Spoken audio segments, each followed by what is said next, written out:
Pagi itu, langit Surabaya Timur berwarna kelabu pucat.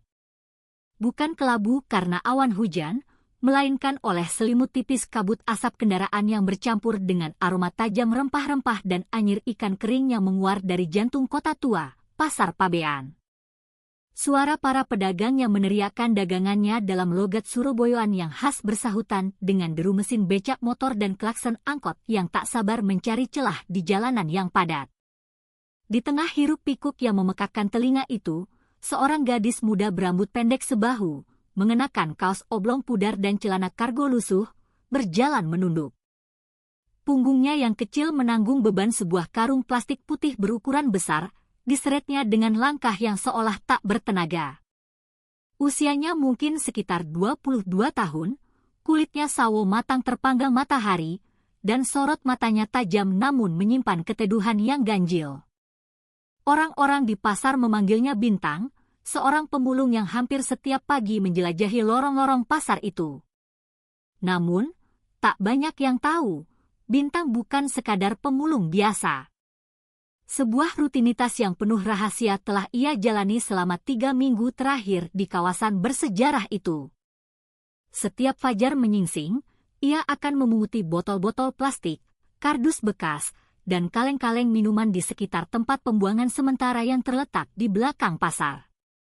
Terkadang, ia akan mengais sisa-sisa dari bak sampah besar milik restoran-restoran di sekitar, lalu duduk di pinggir trotoar yang retak, menyeruput kopi saset murah yang dibelinya dari warung Mak Ijah.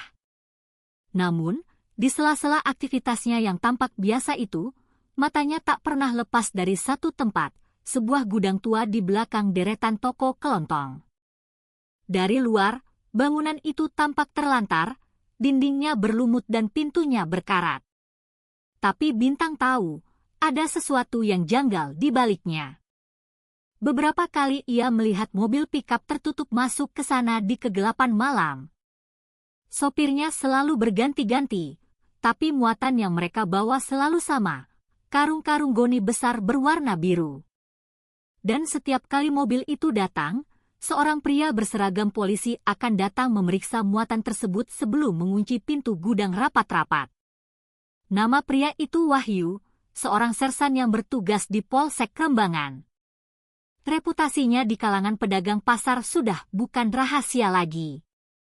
Bisik-bisik di warung kopi menyebutnya sebagai oknum yang gemar menerima uang sogokan dan tak segan menggunakan kekuasaannya untuk menekan pedagang-pedagang kecil. Tapi tak seorang pun yang berani melapor. Mereka tahu, melawan aparat seperti Wahyu hanya akan membuat hidup mereka semakin sulit. Bintang tahu tugasnya bukan sekadar mengumpulkan sampah. Ia adalah Bribtu Bintang Anjani, seorang intel reserse dari unit khusus Polda Jatim. Ia dikirim menyamar untuk membongkar jaringan penyelundupan barang elektronik ilegal yang diduga kuat beroperasi di kawasan pelabuhan, dan Wahyu adalah target utamanya. Siang itu, Pasar Pabean mencapai puncak keramaiannya. Pedagang sibuk menata barang, pembeli lalu lalang berdesakan, dan beberapa polisi lalu lintas meniup peluit dengan panik, mencoba menertibkan parkir liar yang memakan badan jalan. Wahyu berjalan dengan langkah angkuh di antara kios-kios, seragamnya yang rapi kontras dengan aura sombong yang menguar dari dirinya. Ia terkenal sering menegur pedagang sesuka hatinya, mencari-cari kesalahan kecil untuk memeras mereka. "Heh, lapakmu ini makan separuh jalan," serunya dengan suara keras kepada seorang penjual bawang. Pedagang paruh baya itu tergagap. "Nggih, Pak, sebentar saya rapikan." "Sudah berapa kali ku bilang? Jangan seenaknya. Mau kusita daganganmu?" "Hah," bentak Wahyu. Kakinya kemudian menendang salah satu keranjang bawang hingga isinya berhamburan di tanah yang becek. Beberapa orang di sekitarnya menunduk, pura-pura tidak melihat. Mereka tahu melawan Wahyu sama saja dengan mencari masalah. Bintang, yang kebetulan lewat dengan karung di punggungnya, menyaksikan kejadian itu dari kejauhan. Ia mengepalkan tangannya di dalam saku, menahan diri, dan mencatat semua perilaku arogan itu dalam ingatannya. Tapi tiba-tiba, Wahyu menoleh dan tatapannya terkunci padanya. "Heh, kamu! Pemulung! Ngapain di sini? Mengganggu orang jualan saja." Bintang terkejut, tapi berusaha menjaga ketenangannya. Topi kumal yang menutupi sebagian wajahnya ia tarik lebih rendah. "Saya cuma ambil botol bekas, Pak." "Tidak mengganggu siapa-siapa," jawabnya dengan suara pelan. "Ambil botol atau pura-pura miskin buat mengintai barang orang." Wahyu melangkah cepat ke arahnya, matanya menyorot curiga. "Sekarang banyak maling menyamar sepertimu." Orang-orang di sekitar mulai memperhatikan. Suasana yang tadinya riuh kini terasa menegang. "Saya hanya cari rezeki, Pak." "Jangan menuduh sembarangan," jawab Bintang, suaranya pelan tapi tegas. Namun Wahyu, yang tampaknya sedang kesal, justru semakin terpancing emosinya. "Mulutmu kurang ajar ya," bentaknya. Lalu, tanpa peringatan, kakinya melayang menendang karung di punggung Bintang dengan keras. Gadis itu terhuyung dan jatuh tersungkur di aspal yang kasar dan basah. "Waduh, jangan begitu, Pak!" "Kasihan," teriak seorang pedagang buah dari kejauhan, tak tahan melihat pemandangan itu. Tapi Wahyu hanya menatapnya sinis. "Urus saja daganganmu sendiri. Ini urusan polisi." Bintang terdiam di tanah. Lututnya terasa perih, tapi di dalam hatinya ia menahan amarah yang membara. Ia tahu, jika ia melawan sekarang, penyamarannya yang sudah dibangun selama 3 minggu bisa langsung terbongkar. Ia menunduk, berpura-pura ketakutan dan ringkih. Namun diam-diam, sebuah kamera mikro seukuran kancing yang disembunyikannya di dalam liontin kalung logamnya mulai merekam.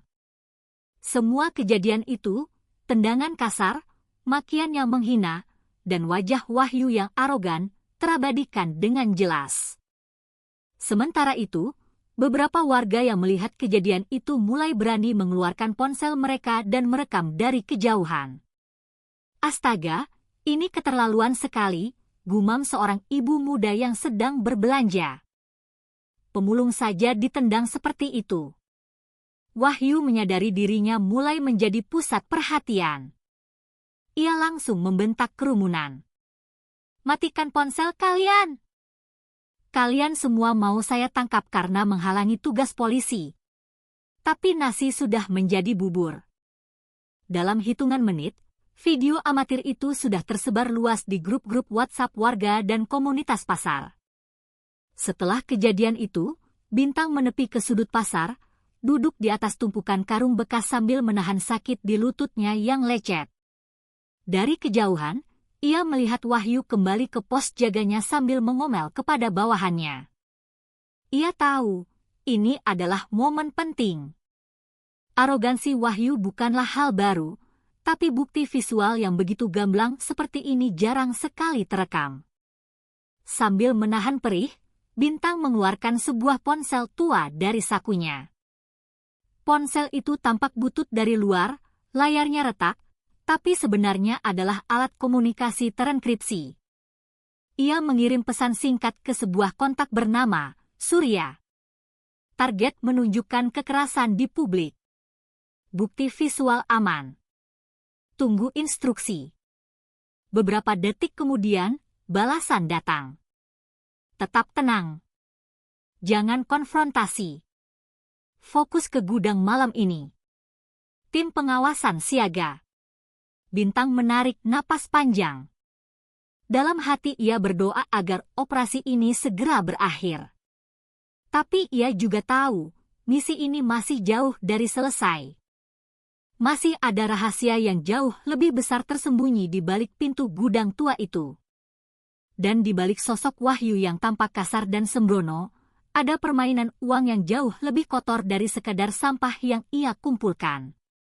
Malam pun tiba.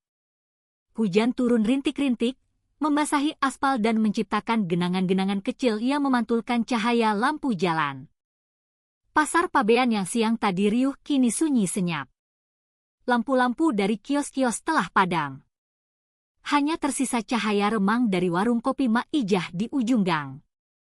Bintang berjalan pelan membawa karung kosongnya, berpura-pura masih bekerja mencari sisa-sisa botol plastik. Tapi langkahnya mantap mengarah ke belakang pasar, ke area gudang yang telah ia curigai selama ini.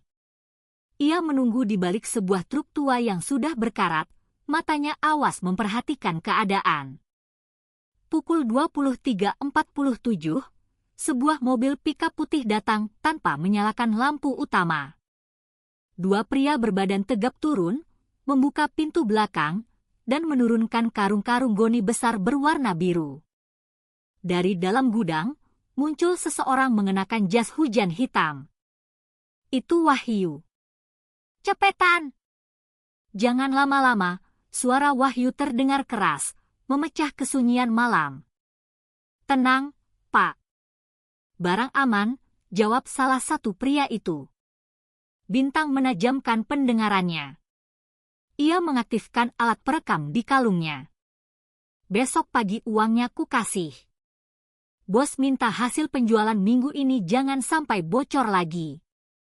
Ada kabar katanya Polres Pelabuhan sudah curiga. Ah, biarkan saja. Selama mereka dapat bagian, semua aman. Wahyu terawa kecil, suara tawanya terdengar serak dan jahat. Bintang menahan napas. Kalimat itu sudah lebih dari cukup untuk menjadi bukti bahwa Wahyu tidak hanya melakukan kekerasan dan pungli, tapi juga terlibat langsung dalam jaringan korupsi dan penyelundupan yang lebih besar. Tiba-tiba, sebuah suara dari belakang punggungnya membuat jantungnya hampir melompat. Lagi ngapain di sini? Seorang juru parkir liar yang setengah mabuk menatapnya dengan curiga. Kamu pemulung, ya? Kok malam-malam nongkrong di sini? Bintang cepat-cepat menjawab, iya, Bang. Lagi cari botol saja.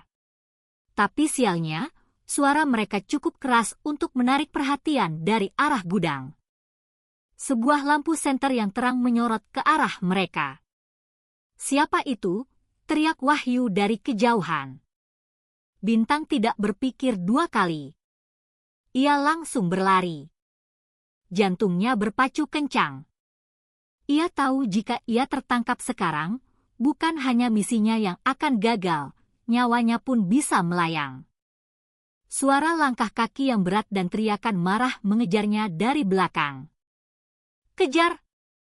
Jangan sampai lolos! Hujan semakin deras, membuat trotoar menjadi licin.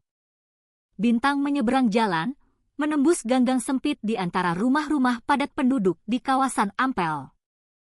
Ia berlari tanpa menoleh ke belakang. Karungnya terlepas, rambutnya basah kuyup oleh air hujan. Wahyu dan dua anak buahnya menyusul di belakangnya, cahaya senter mereka menari-nari liar di kegelapan. Aku lihat dia lari ke sini. Bintang cukup mengenal wilayah itu dengan baik. 3 minggu terakhir ia telah memetakan setiap jalur tikus dan jalan keluar darurat. Ia menyeberang ke gang kecil di dekat sebuah musala, lalu melompati pagar bambu yang rendah dan bersembunyi di balik sebuah gerobak sate yang tidak terpakai. Suara langkah kaki semakin dekat. Napasnya tersengal-sengal. Mana dia? Teriak Wahyu, suaranya terdengar frustrasi. Tidak tahu, Pak. Tadi sepertinya ke arah musala. Bintang menahan napas, menekan tubuhnya lebih dalam ke kegelapan. Cahaya senter melintas hanya beberapa sentimeter dari wajahnya. Suara hujan yang deras menyamarkan suara detak jantungnya yang berdebar kencang. Setelah beberapa menit yang terasa seperti selamanya, langkah-langkah itu akhirnya menjauh. Ia baru berani keluar saat semuanya kembali sunyi. Dengan tubuh gemetar, ia mengambil ponsel dari saku celananya yang basah dan mengirim pesan cepat kepada Surya. Saya hampir ketahuan. Lokasi gudang terkonfirmasi. Ada barang ilegal. Perlu bantuan segera. Hujan deras terus mengguyur pasar Pabean malam itu. Lampu-lampu jalan memantul di genangan air, menciptakan bayangan yang bergetar di trotoar basah. Suara petir sesekali menggelegar, seolah memberi peringatan bahwa malam ini tidak akan berjalan tenang. Bintang duduk di dalam warung kopi Mak Ijah, kembali ke penyamarannya seperti biasa. Baju lusuh, celana robek di lutut, rambut acak-acakan, dan wajah yang dibuat sepucat mungkin. Namun di balik jaket kumalnya, sebuah alat perekam kecil dan AirPC tersembunyi dengan rapi. Target sudah bergerak, suara Surya terdengar lirih di telinganya. Pikap putih menuju lokasi. Tim kami dalam posisi, tapi jangan dekati dulu. Bintang menatap jam tangan retak di pergelangan tangannya. Pukul 23.12. Ia mengangguk pelan. Baik, saya siaga di titik B. Kalau Wahyu datang, saya akan mendekat. Hujan yang terus turun menambah suasana tegang malam itu. Sekitar 15 menit kemudian, sebuah pikap berhenti di depan gudang kosong yang sudah menjadi target sejak lama. Dari dalam mobil, keluar dua pria membawa karung goni besar berwarna biru. Tak lama kemudian, muncul Wahyu dengan payung hitam dan wajah gelisah. Cepat! Aku tidak mau malam ini ketahuan orang, katanya keras. Tenang, Pak. Barang aman. Tapi kita harus buru-buru. Katanya ada orang yang mencari-cari gudang ini. Siapa? Wahyu menatap tajam. Katanya cewek pemulung. Mirip yang Bapak tendang tempo hari. Wahyu langsung menegakkan tubuhnya, matanya menyipit penuh curiga. Dia lagi. Aku sudah curiga dari awal. Sementara itu, dari jarak sekitar 30 meter, Bintang berjongkok di balik dinding seng, memperhatikan semuanya melalui sebuah celah kecil. Mikrofon sensitif di jaketnya merekam setiap kata yang keluar dari mulut Wahyu. Namun, tanpa disadari, salah satu anak buah Wahyu menyorotkan senter ke arah yang salah. Cahaya itu mengenai wajah Bintang sesaat. Heh, siapa di sana? Wahyu spontan menoleh. Bintang langsung berlari. Semuanya terjadi begitu cepat. Suara langkah berat menghantam genangan air, senter berayun-ayun di udara, dan teriakan Wahyu menggema di antara gedung-gedung kosong. Kejar dia! Jangan sampai kabur! Bintang berlari melewati jalan becek di belakang pasar, menabrak tong sampah dan menyeberangi gang-gang gelap. Napasnya tersengal, tapi ia tahu wilayah itu seperti punggung tangannya sendiri. Ia sudah memetakan semua jalur sempit yang bisa digunakan untuk melarikan diri. Di telinganya, suara Surya terdengar tegas. Bintang, mundur! Jangan konfrontasi! Tim kami belum siap masuk. Tidak bisa, Pak. Mereka hampir menemukan saya. Bintang melompati pagar, menyelinap ke lorong kecil di antara dua rumah kontrakan. Ia bersembunyi di balik drum air besar, tubuhnya basah kuyup. Dari celah sempit, ia melihat Wahyu lewat membawa senter. Wajahnya penuh amarah. Namun kali ini, Wahyu tidak sendirian. Di pinggangnya terselip sebuah pistol. Bintang menunggu sampai langkah Wahyu menjauh, lalu keluar perlahan. Tapi nasib sial menunggunya di ujung gang. Dua anak buah Wahyu menghadangnya. Ketemu juga, pemulung palsu, kata salah satunya sambil menyalakan rokok, senyumnya sinis. Tidak kusangka kau berani mengintip urusan orang besar. Bintang mundur beberapa langkah. Tangannya diam-diam menekan tombol di kalungnya, sebuah sinyal darurat yang langsung mengirimkan lokasinya ke tim Surya. Namun, sebelum bantuan datang, salah satu dari mereka menarik kerah bajunya. Buka tasmu. Aku mau lihat isinya. Tidak ada apa-apa, seru Bintang, mencoba menepis. Pria itu memaksa menarik tas lusuhnya dan seketika wajahnya berubah. Di dalam tas itu, ada sebuah kamera mikro dan alat perekam suara. Wah, benar-benar bukan pemulung, Bang, katanya sambil tertawa mengejek. Siapa kau sebenarnya? Bintang tak punya pilihan lain. Ia menyikut perut pria itu dengan keras dan mendorongnya ke tembok. Pria yang satu lagi mencoba menariknya, tapi Bintang menendang lututnya hingga ia jatuh tersungkur. Ia berlari lagi tanpa menoleh. Namun di ujung jalan, Wahyu sudah menunggu. Berhenti, teriaknya sambil mengacungkan pistol. Bintang membeku. Hujan menetes di wajahnya. Suara sirine samar-samar terdengar di kejauhan, tapi belum cukup dekat untuk menolongnya. Jadi benar kau yang menyebarkan video itu, kata Wahyu pelan, suaranya terdengar beracun. Kau pikir aku tidak akan tahu?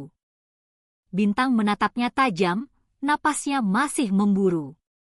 Saya tidak menyebarkan apapun, Pak. Saya hanya mengambil kebenaran yang Bapak tutupi. Mulutmu masih berani bicara, ya? Wahyu menembak ke udara, suaranya memekakkan telinga. Sekarang ikut aku. Kalau tidak, ku tembak sungguhan. Wahyu menyeret Bintang ke dalam gudang itu. Pintu besi digembok dari luar. Sebuah lampu neon berkedip-kedip lemah, menerangi ruangan yang pengap. Di dalamnya, puluhan karung besar tersusun rapi.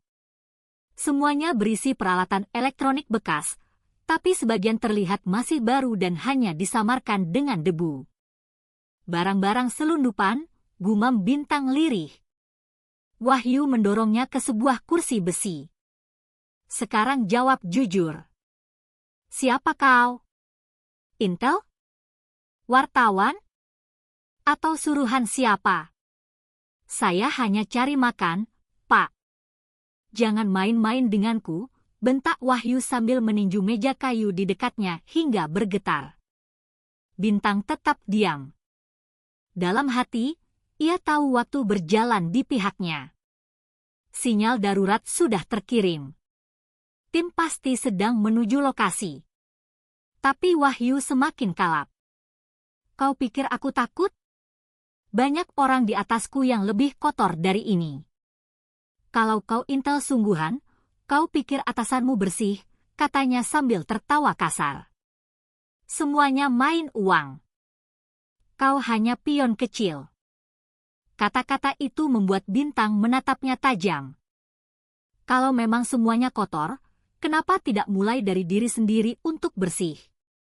Wahyu mendekat, wajahnya hanya sejengkal dari wajah Bintang. Karena di dunia ini, yang bersih malah diinjak-injak, yang kotor justru naik pangkat. Ia mengangkat pistolnya, mengarahkannya ke kepala Bintang. Tiba-tiba, suara keras terdengar dari luar gudang. Polisi! Tangan di atas! Semua diam! Lampu sorot yang sangat terang menembus celah-celah pintu. Wahyu kaget, refleks menoleh. Bintang memanfaatkan momen itu. Ia menendang kursi ke arah Wahyu hingga pistol di tangannya terlepas. Mereka berebut senjata di lantai yang licin dan basah. Pintu gudang didobrak dengan paksa. Beberapa anggota unit reserse berpakaian hitam-hitam masuk, menodongkan senjata laras panjang. Lepaskan! Turunkan senjata, Wahyu, teriak salah satu dari mereka, yang Bintang kenali sebagai Surya. Namun Wahyu, dalam kepanikan dan ketakutan, berhasil menarik pelatuk. Peluru melesat, menyerempet bahu Bintang. Bintang, teriak Surya saat melihat darah mengucur dari lengan gadis itu. Ia menembak ke arah langit-langit sebagai peringatan. Lalu, dua anggota lain menerjang Wahyu hingga ia terjatuh. Dalam hitungan detik, Wahyu berhasil dilumpuhkan. Tangannya diborgol di belakang punggung. Wajahnya menunduk pasrah di antara genangan air dan serpihan kaca. Beberapa jam kemudian, gudang itu telah dipasangi garis polisi. Puluhan wartawan sudah berkumpul, mengambil gambar dari kejauhan. Truk-truk polisi berisi barang bukti disita. Di dalamnya, ditemukan berbagai jenis elektronik selundupan, surat-surat palsu, bahkan beberapa amplop tebal berisi uang sogokan. Surya berdiri di dekat ambulans, melihat Bintang yang duduk di kursi roda dengan perban tebal di bahunya. Luka itu tidak parah, hanya serempetan peluru. Tapi wajahnya pucat. Seharusnya saya lebih hati-hati, katanya pelan. Justru kau luar biasa, jawab Surya. Tanpa kau, kita tidak akan tahu kalau Wahyu bukan pemain utama. Dia hanya tangan kanan dari jaringan yang jauh lebih besar. Siapa bosnya? Tanya Bintang. Surya menghela napas. Masih kita lacak. Tapi dari data di laptop Wahyu, ada nama seorang perwira menengah dari pusat. Ini akan menjadi pertarungan panjang. Bintang menatap jauh ke arah gudang yang kini sepi. Hujan telah reda. Bau tanah basah memenuhi udara. Dalam hati, ia tahu misinya belum selesai. Keesokan paginya, berita tentang penangkapan oknum polisi Wahyu memenuhi media nasional. Judul-judul besar di televisi berbunyi, polisi yang tendang pemulung di Surabaya ternyata terlibat penyelundupan elektronik. Warga Pasar Pabean bersorak lega. Akhirnya ketahuan juga kelakuannya, kata Mak Ijah di warungnya. Kasihan si pemulung itu, ternyata orang baik. Tak ada yang tahu siapa sebenarnya gadis pemulung itu. Polisi sengaja merahasiakan identitasnya. Di laporan resmi, ia hanya disebut sebagai saksi kunci. Bintang duduk diam di pojok rumah kontrakan sementaranya. Bahunya masih terasa nyeri, tapi pikirannya sibuk dengan catatan di tangannya. Ia menulis, operasi tahap 1 selesai. Target utama diamankan. Indikasi korupsi melibatkan pejabat tinggi. Bukti dikirim ke pusat. Ia menutup buku kecil itu, lalu tersenyum tipis. Namun senyum itu tak bertahan lama. Ponselnya bergetar. Sebuah pesan masuk dari nomor tak dikenal. Kau pikir Wahyu satu-satunya? Lihat belakangmu baik-baik, Bintang. Jantungnya serasa berhenti berdetak. Ia menatap sekeliling, tapi tak ada siapa-siapa. Ancaman itu nyata dan dingin. 2 minggu telah berlalu sejak penangkapan Wahyu. Cuaca Surabaya tetap tak menentu. Terkadang panas menyengat, terkadang hujan turun tiba-tiba. Tapi bagi Bintang, dunia terasa lebih kelam dari sebelumnya.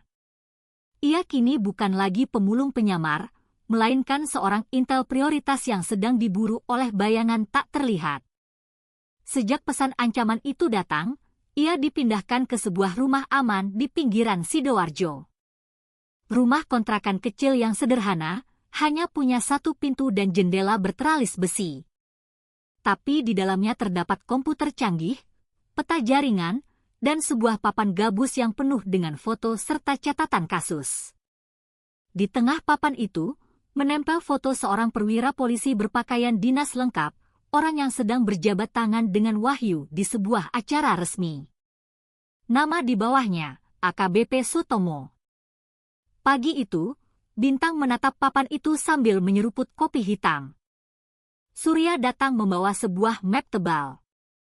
Ini hasil penyelidikan dari divisi internal, katanya sambil duduk. AKBP Sutomo, kepala unit logistik di Polda. Pria ini punya akses ke semua barang sitaan dan pengadaan alat elektronik kepolisian. Dan dia punya hubungan langsung dengan Wahyu. Berarti jaringan penyelundupan itu bisa jadi dikendalikan dari dalam institusi sendiri, kata Bintang pelan. Surya mengangguk. Ya. Wahyu cuma perantara di lapangan. Sutomo yang mengatur distribusi dan aliran uang sogokan. Bintang terdiam sejenak. Kalau benar, berarti kasus ini bukan cuma soal oknum, tapi soal sistem. Surya menatapnya serius. Itu sebabnya kita harus hati-hati. Sutomo punya banyak koneksi, bahkan di atas level Polda. Kalau dia tahu kau masih bergerak, kau bisa hilang sebelum fajar. Bintang menatap map itu lama. Kalau begitu, saya harus masuk ke lingkarannya langsung. Caranya, tanya Surya. Dengan menjadi orang yang dia percaya. Beberapa hari kemudian, penampilan Bintang berubah total. Rambutnya kini panjang lurus, wajahnya bersih dengan riasan tipis, dan pakaiannya rapi seperti seorang staf administrasi. Ia tak lagi terlihat seperti pemulung, melainkan seperti pegawai muda kantoran yang cerdas. Dengan identitas baru bernama Rani Prameswari, ia diterima sebagai asisten lepas di bagian pengadaan logistik, tempat Sutomo bertugas. Semua berkat jalur orang dalam yang diam-diam dikendalikan oleh tim Surya. Namun, penyamaran kali ini jauh lebih berisiko. Satu kesalahan kecil bisa membuatnya terbongkar. Hari pertama di kantor, ia memperhatikan Sutomo dari kejauhan. Lelaki itu berusia sekitar 50 tahun, berkumis rapi, berpakaian necis, dan memiliki aura otoritas yang dingin. Saat ia bicara, semua orang menunduk. Pak Sutomo itu keras, bisik seorang rekan kerja, tapi katanya loyal sekali ke atasan. Cuma ya, suka main di luar, kalau paham maksudnya. Bintang hanya tersenyum kecil. Ia sangat paham maksudnya.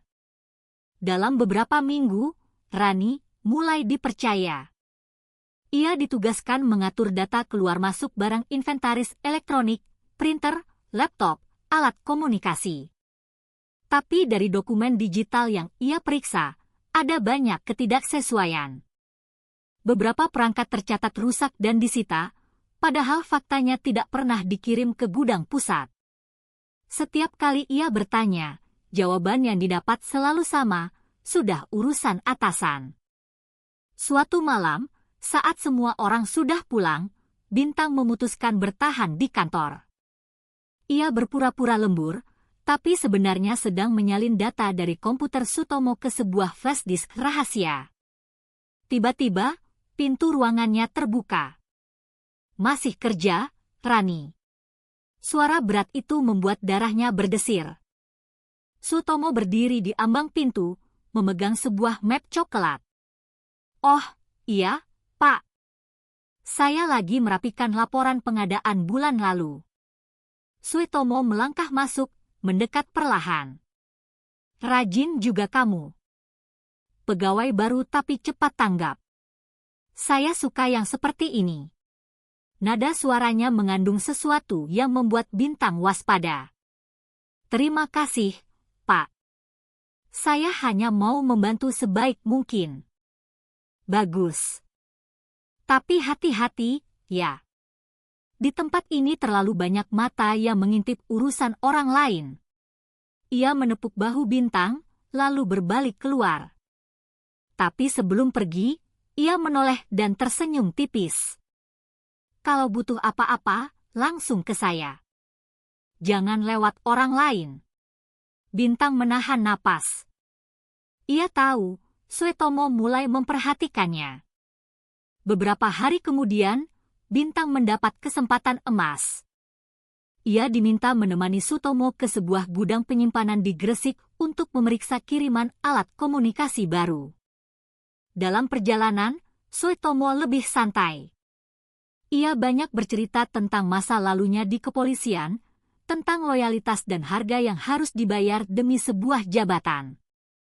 Tahu tidak, Rani, katanya sambil merokok di dalam mobil, di institusi ini, idealisme tidak akan membuatmu naik pangkat.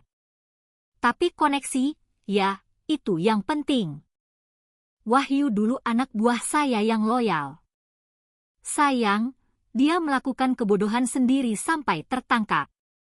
Saya pernah dengar kasusnya, Pak, sahut Bintang, matanya menatap keluar jendela. Katanya dia terlibat penyelundupan. Sutomo tertawa kecil. Media selalu lebih pintar dari fakta. Kadang, yang dituduh malah bukan pelaku utama. Nada suaranya tenang, tapi penuh dengan pesan tersembunyi. Bintang menatapnya sekilas, lalu mencatat dalam hati. Suetomo merasa aman. Dia belum tahu identitas Rani yang sebenarnya. Setibanya di gudang, Suetomo memeriksa dokumen sambil berbincang dengan dua pria berperawakan keras. Keduanya bukan staf polisi resmi. Dari cara mereka bicara, jelas mereka adalah orang lapangan, mungkin bagian dari jaringan lama Wahyu. Barang kiriman minggu ini harus lewat jalur lama, kata salah satunya.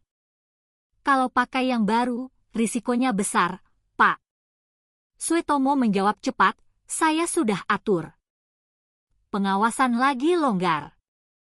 Tenang saja.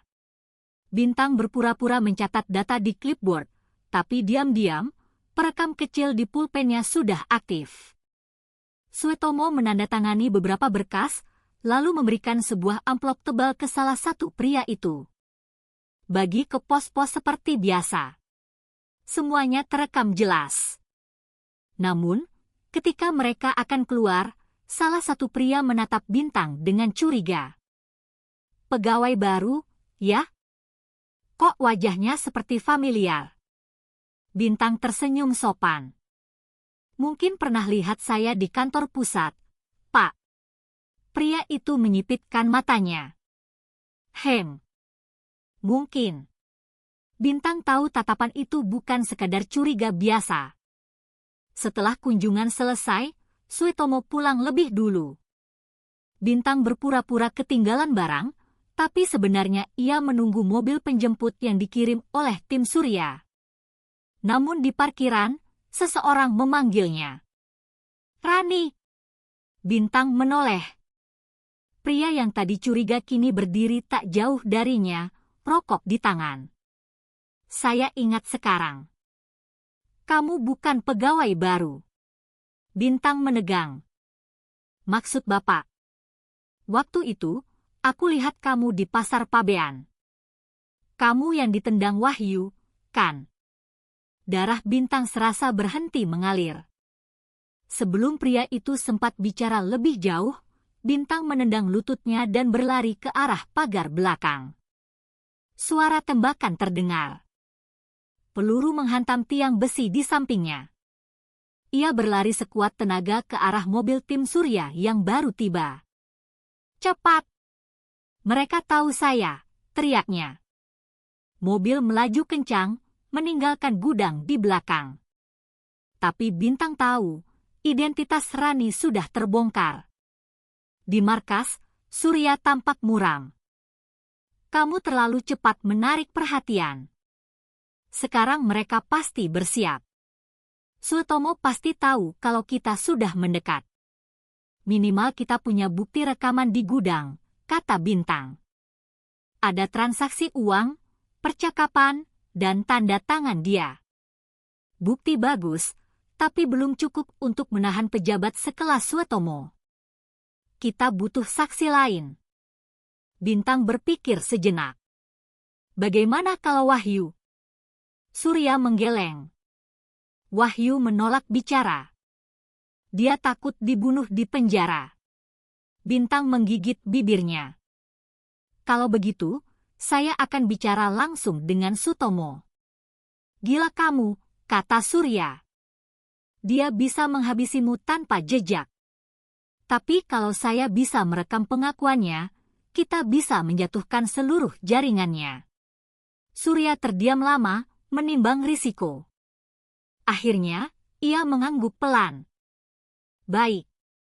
Tapi kali ini, kau tidak sendirian.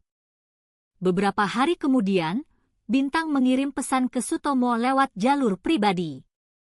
Ia menulis bahwa ia tahu soal transaksi di gudang dan butuh bicara langsung. Sutomo membalas singkat.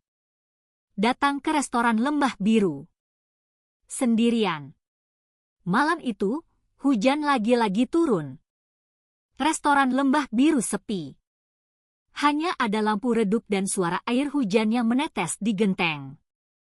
Sutomo duduk di sudut, menatap Bintang yang datang dengan jaket abu-abu. Kamu berani juga, ya? Jarang ada bawahan yang berani memanggil saya secara pribadi. 3 hari setelah jebakan di restoran Lembah Biru, suasana di markas tim Intel mendadak tegang. Semua orang tampak lelah, tapi mata mereka penuh kewaspadaan. Sejak rekaman suara Sutomo diterima, tekanan dari atasan datang bertubi-tubi. Kasus ini membuat gaduh, kata Surya dengan suara berat sambil menatap papan laporan di depannya. Ada perintah dari atas untuk menunda penyelidikan. Alasannya, tidak cukup bukti. Bintang, yang duduk di sudut ruangan, menggenggam cangkir kopinya yang sudah dingin. Menunda? Setelah semua yang kita punya. Surya menatapnya. Kau tahu sendiri, Bintang. Suetomo bukan orang biasa. Dia punya koneksi politik. Mungkin mereka takut kasus ini akan menyeret banyak nama besar. Bintang berdiri perlahan. Kalau sistem tidak mau bekerja, biar saya yang bekerja. Saya tidak mau semua pengorbanan ini sia-sia. Surya menghela napas panjang. Saya tahu kau keras kepala. Tapi kali ini, jangan gegabah. Kita harus punya rencana yang matang. Bintang hanya menatap papan besar di dinding. Di sana terpampang foto-foto Wahyu, Sutomo, Gudang Gresik, dan beberapa pejabat yang diduga terlibat. Di tengahnya, tertulis dengan spidol merah, kebenaran harus dibayar mahal. Keesokan harinya, Bintang pergi ke lapas Medaeng. Dengan izin khusus, ia akhirnya bisa menemui Wahyu, pria yang dulu menendangnya di trotoar dan membuat hidupnya berubah selamanya. Saat pintu besi berderit terbuka, Wahyu duduk dengan wajah letih. Luka di pipinya sudah sembuh, tapi matanya masih menyimpan rasa bersalah yang dalam. Kamu datang juga, katanya pelan. Bintang duduk di depannya. Saya butuh bantuanmu, Wahyu. Cuma kamu yang bisa menyambungkan semua titik ini. Wahyu menatapnya lama. Untuk apa? Supaya saya semakin cepat mati. Kalau kamu diam, Suitomo akan terus bebas. Kamu hanya pion dalam permainan ini. Mau sampai kapan kamu disalahkan atas sesuatu yang tidak kamu mulai? Wahyu menunduk, memejamkan mata sejenak. Saya dulu pikir saya jagoan, bisa main di dua sisi. Tapi ternyata cuma dipakai. Kalau begitu, bantu kami, kata Bintang tegas. Biar semua tahu siapa dalangnya. Wahyu menghela napas panjang. Ada satu flash disk.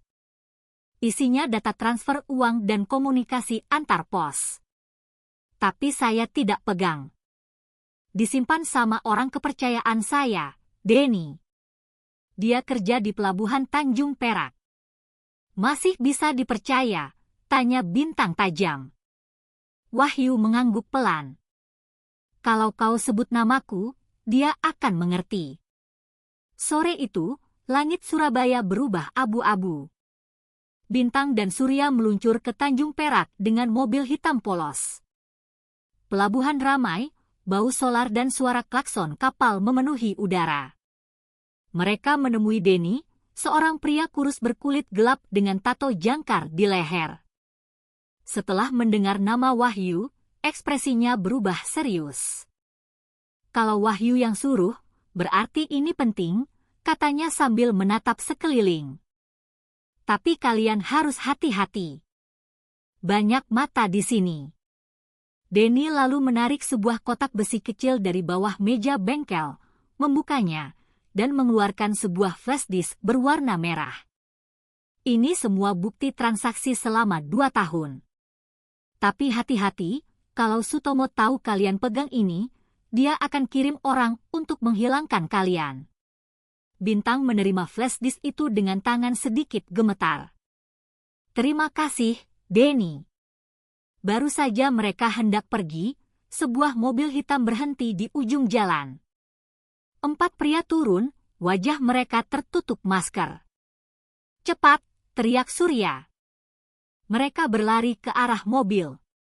Suara tembakan memecah udara. Peluru menghantam drum besi dan kaca sebuah truk. Denny tertembak di bahu, ia terjatuh. Bintang mencoba menariknya, tapi Surya menarik tangan Bintang dengan keras. Dia sudah kena. Kita harus pergi.